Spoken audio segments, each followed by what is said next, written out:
নিজের উইকেন্ডে কাটানোর জন্য এই প্রথমবার আমি অবনী মলে গেলাম মুভি দেখার জন্য। রাধে রাধে ভিউয়ার্স, আমি রবিন।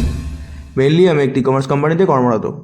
টানা 6 দিন ডিউটি শেষে নিজের ট্রেনিং শেষ করে এই প্রথম আমার উইক অফ পেয়েছিলাম। আজ সোজা চলে গেছিলাম আহ্বানী মলে। এই প্রথমবার আমি পিভিআরে মুভি দেখতে গেলাম। যাই হোক, তো মলে চারপাশটা দেখে মনে হচ্ছিল যেন সব কিছুই প্রায় কিনে নিই, কিন্তু প্রাইস ট্যাগগুলোকে দেখে সেগুলোতে এগোনোর আর সাহস পাইনি।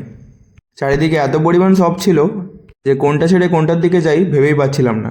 যাই হোক, তো বেশ কিছুক্ষণ ভালো করে ঘোরার পর ওখানে ফুড কোর্টটায় গিয়ে বসলাম আর তাড়াতাড়ি করে একটি করে বার্গার ছাঁটিয়ে দিয়ে সোজা এন্টার করলাম পিভিআরের দিকে। একে একটু আমার লেট হয়ে গিয়েছিল, আরও যদি বেশিক্ষণ ওয়েট করতাম টাইম মতো শোটা আর দেখা হতো না। আর আজকে আমি গেছিলাম ছাওয়া মুভিটা দেখতে, কিন্তু ফিল্মটা নিয়ে বলার মতো আমার মুখে কোনো ভাষাই নেই।